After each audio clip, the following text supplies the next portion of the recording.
ഈദ് ഹോളിഡേയ്സിൽ നമ്മളുടെ കുറച്ച് വിശേഷങ്ങൾ കണ്ടാലോ. 3 ദിവസം നമുക്ക് ഈദ് ഹോളിഡേ കിട്ടിയിട്ടുണ്ടെങ്കിലും അത് കാര്യമായിട്ട് നമ്മൾ ഉപയോഗിച്ചില്ല. എല്ലാവരും ഉറക്കവും പരിപാടിയൊക്കെ ആയിരുന്നു കേട്ടോ. ഈദിന്റെ അന്ന് ഞാൻ നല്ലൊരു ബിരിയാണി തട്ടിക്കൂട്ടിട്ടുണ്ട്. നല്ല അടിപൊളി ഒരു ചിക്കൻ ബിരിയാണിയാണ്. ഞാൻ ഈ കുക്ക് ചെയ്യാൻ തുടങ്ങിയപ്പോൾ തന്നെ ഒരു 12:30 കഴിഞ്ഞിട്ടുണ്ടായിരുന്നു കേട്ടോ. കുക്കിങ്ങും ക്ലീനിങ്ങും ഫുഡ് ഒക്കെ കഴിഞ്ഞപ്പോൾ തന്നെ 4 മണി ആയിട്ടുണ്ടായിരുന്നേ. അതിനുശേഷം ഒരു അടിപൊളി ഉറക്കമൊക്കെ പാസ്സാക്കിയിട്ട് നമ്മൾ നേരെ ഒരു മൂവിക്ക് പോയിട്ടുണ്ടായിരുന്നു. അതൊക്കെയായിരുന്നു കേട്ടോ നമ്മളുടെ ഷോ. വേറെ തുള്ളിക്കളി കണ്ട വിചാരിക്കും ഇപ്പൊ മൂവി ഒച്ചിരിപ്പിന് കണ്ടു തീർപ്പോന്ന്. എവിടെ കയറി കഴിഞ്ഞാൽ രണ്ടിന്റെ സ്വഭാവം മാറും കേട്ടോ. പിന്നെ നമ്മൾ ഫോൺ കൊടുത്തിരുത്തേണ്ടി വരും. അപ്പൊ പറഞ്ഞു വന്നത് മൂവി നമ്മൾ കാണാൻ പോയത് അതിരടി മൂവിയാണ് കേട്ടോ. അപ്പൊ അടിപൊളി മൂവി ആയിരുന്നേ. മൂവി കഴിഞ്ഞ് നമ്മൾ റൂമിൽ എത്തിയപ്പോഴത്തേക്ക് രാത്രി ഒരു 1:30 ആയിട്ടുണ്ടായിരുന്നേ. ഇത് തൊട്ടടുത്ത ദിവസത്തെ ഒരു വീഡിയോ ആണ് കേട്ടോ. നമ്മൾ കുറച്ച് പർച്ചേസ് വീട്ടിൽ ലുലുവിൽ പോയതാണ് കേട്ടോ. അപ്പൊ അവിടെ കണ്ടൊരു പ്രോഗ്രാം ആയിരുന്നു. ഇതിന്റെ പേരെന്താണെന്ന് എനിക്ക് അറിയില്ല. അതിന്റെ കൂട്ടത്തിൽ തന്നെ അതിനകത്ത് നമ്മളുടെ ബലൂൺ ട്വിസ്റ്റിംഗ് ഇല്ലായിരുന്നു. അപ്പൊ അത് നടക്കുന്നുണ്ടായിരുന്നു. അപ്പൊ ആ ട്വിസ്റ്റേഴ്സ് ഇങ്ങനെ ജോക്കേഴ്സിന്റെ ഒക്കെ വേഷം കേട്ടിട്ടായിരുന്നു കേട്ടോ നിൽക്കുന്നത്. അപ്പൊ പിള്ളേരൊക്കെ നിറയെ ഉണ്ടായിരുന്നേ. അപ്പൊ നമ്മുടെ കുട്ടികൾ എന്താണ്ട് ഇവിടെ നിന്ന് അതൊക്കെ കണ്ട് എൻജോയ് ചെയ്യുന്നുണ്ട് കേട്ടോ. അപ്പൊ ജാനു പിടിച്ച് മാറ്റുകയാണ് സാത്തുവിനെ നമുക്ക് പോവാന്നൊക്കെ പറഞ്ഞിട്ട്. പുറത്തിറങ്ങി കഴിഞ്ഞാൽ ഇവർ തമ്മിൽ ഭയങ്കര സ്നേഹമാണ് കേട്ടോ. റൂമിലെത്തുമ്പോൾ ചിലപ്പോൾ സ്നേഹമാണ്, ചില സമയത്ത് കീരിയും പാമ്പാണ്. ഇവരുടെ കാര്യങ്ങൾ നമുക്കൊന്നും പ്രെഡിക്റ്റ് ചെയ്യാൻ പറ്റത്തില്ല കേട്ടോ. അതായത് ജാനൂട്ടിനാണ് കേട്ടോ കുറച്ച് കുരുത്തക്കേട് കൂടുതലുള്ളത്.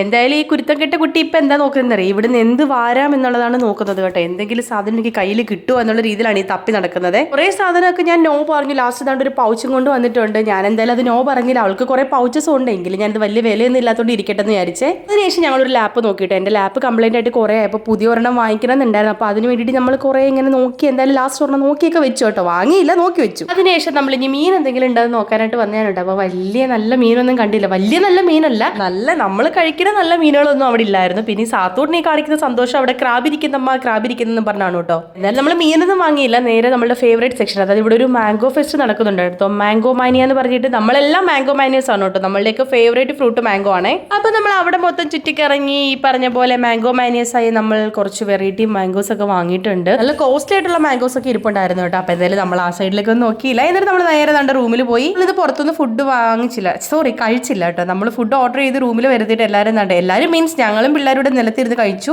നിലത്തിരുന്ന് കഴിക്കുന്ന ഫീലൊന്നും വേറെ തന്നെയാണ്. അല്ലാതെ ഇനി എവിടെ ഇരുന്ന് കഴിച്ചാൽ ആ ഒരു ഫീൽ കിട്ടത്തൊന്നുമില്ല. അപ്പോൾ നമ്മുടെ ഒരു വീഡിയോയിൽ ഇത്രയുള്ളൂ. വീഡിയോ ഇഷ്ടപ്പെട്ട ലൈക്ക് ചെയ്യാനും നമ്മുടെ ചാനൽ സബ്സ്ക്രൈബ് ചെയ്യാനും മറക്കല്ല. പിന്നെ ഒരു വീഡിയോയിൽ കാണുന്നവരെ ബൈ ബൈ.